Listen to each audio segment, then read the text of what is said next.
जय जय रघुवीर समर्थ. शुका सारिखे पूर्ण वैराग्य जाचे, वसिष्ठा परी ज्ञान योगेश्वराचे, कवी वाल्मिका सारिखा मान्य ऐसा, नमस्कार माझा सद्गुरु रामदासा.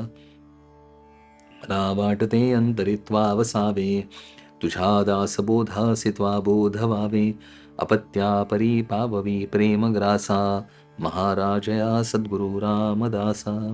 गुरुर्ब्रह्मा गुरुर्विष्णू गुरुर्देवो महेश्वरः, गुरुः साक्षात् परं ब्रह्म तस्मै श्री गुरवे नमः.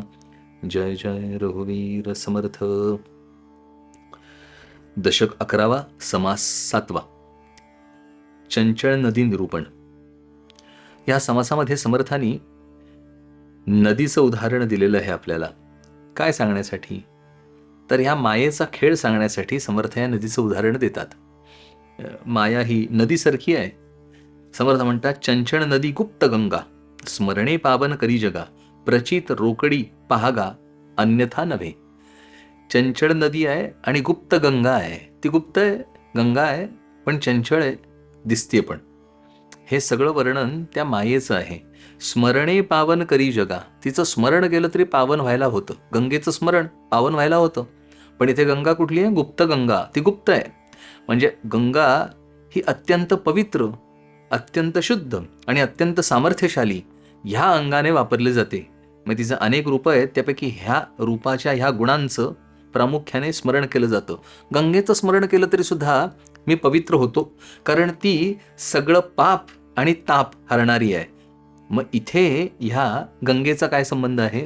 तर ती गुप्त गंगा म्हणजे काय? ती मूळ माया आहे आणि ती चंचळ आहे. चंचलत्व हेच मायेचं लक्षण आहे. ती मूळ माया आहे, ती गुप्त आहे. ती मूळ मायाच मुळी खाली खाली खाली घसरत घसरत इथपर्यंत अविद्या मायापर्यंत आलेली आहे. म्हणून त्या मूळ मायेचं स्मरण केलं की ती मला पवित्र करते. कशी बरं?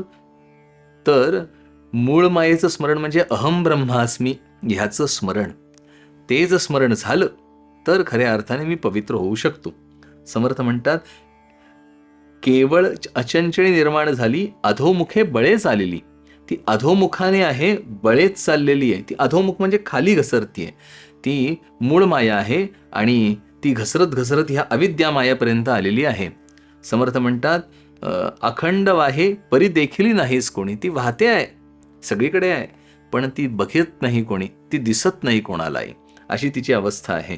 मग तिच्याबद्दल अजून समर्थ वर्णन करतात, वर्ण वाकाणे भोवरे, उकळ्या लादा झरे, तरंग झरे इत्यादी. ज्याप्रमाणे नदी आहे ती वेगवेगळे पदार्थ वेगवेगळ्या प्रकारे वेगवेगळ्या पद्धतीने वाहत असते.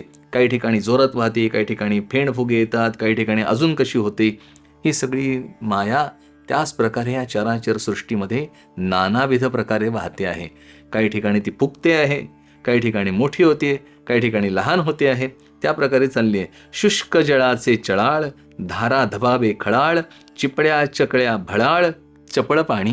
नदीचंच उदाहरण घेतल्यामुळे हे सगळे नदीचे प्रवाह, नानाविध प्रवाह त्या नदीला मिळत जातात आणि नदी मोठी मोठी होत जाते. त्याप्रमाणे मूळ माया अत्यंत सूक्ष्म आहे, पण तिला हे सगळे विविध प्रवाह म्हणजे ही अविद्या रूपाने विस्तार वाढत वाढत गेलेली आहे. इथे समर्थ म्हणतात, बोलणे वोसाणे वाहती उदंड, झोतावे झुरकटे दगड, खडके बेटे आड, वळसा उठे. वळसा घेते काही ठिकाणी, काही ठिकाणी झोत येते, काही ठिकाणी आपटते. म्हणजे काय आहे? ही माया जी आहे ती नानाविध रूपाने ह्या चराचर सृष्टीमध्ये वावरते आहे. किंबहुना ही चराचर सृष्टी म्हणजेच ती माया आहे आणि ती मनुष्याला भंडावून सोडते आहे, वेड लावते आहे. समर्थ म्हणतात, महानदी परी अंतराळी, प्रत्यक्ष वाहे सर्व काळी, स्वर्ग मृत्यू पाताळी पसरली पहा. ही महानदी आहे, ती अंतराळात वाहतीये.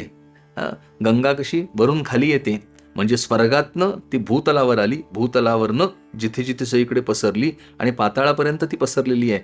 ही मूळ माया जी आहे ती पण तशीच आहे, सगळ्या ठिकाणी वाहती आहे. म्हणजे स्वर्ग मृत्यू पाताळ हे मूळ मायेचाच खेळ आहे सगळा.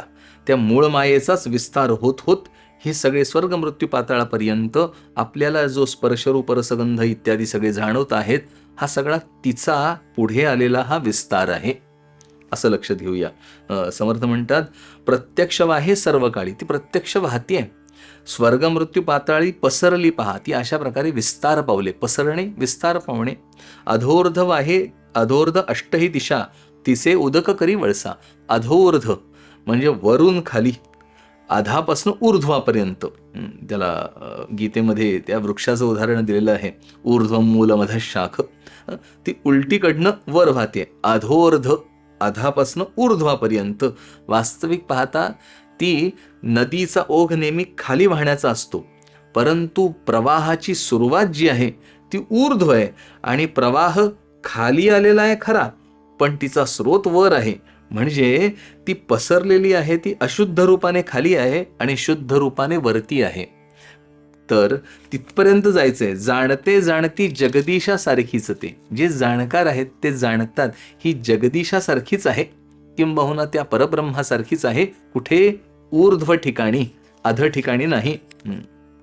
अनंत पात्री उदक भरले काठो, समर्थ म्हणतात, अनंत पात्री उदक भरले कोठे पाज पाझरोची गेले, कित्येक ते वेचले संसारासी. मनुष्य या मायेच्या नादी लागून ह्या संसारात पूर्ण गुंतून जातो.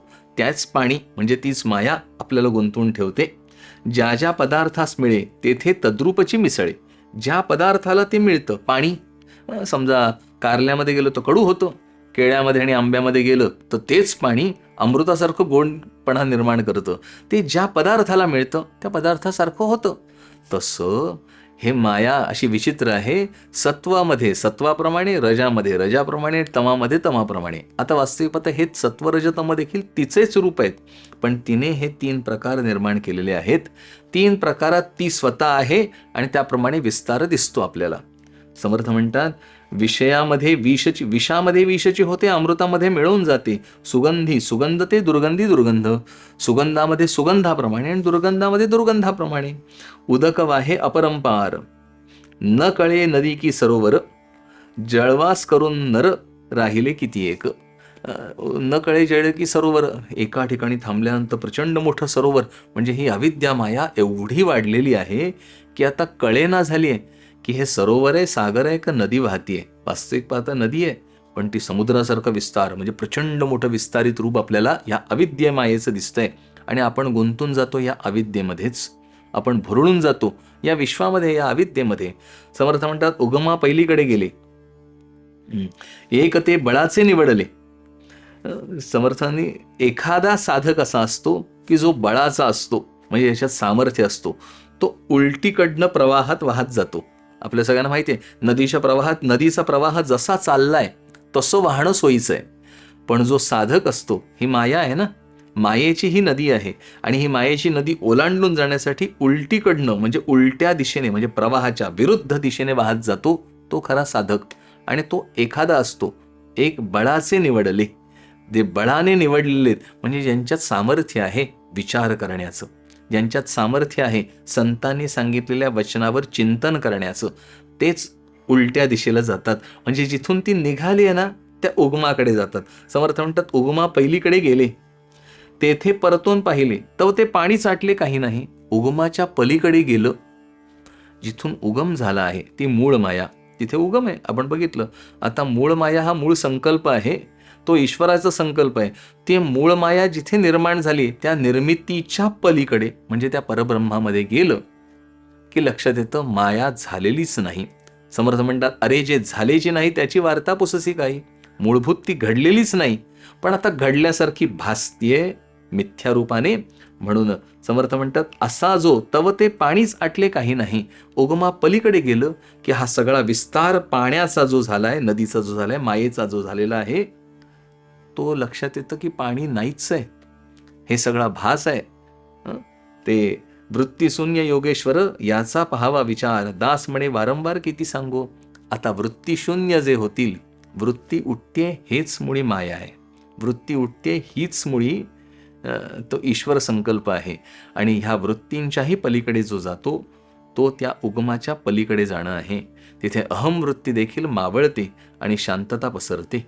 समर्थ म्हणतात, असे जे वृत्तीशून्य आहेत ते खरे योगेश्वर आहेत, ते खरे ज्ञानी, ते खरे संत.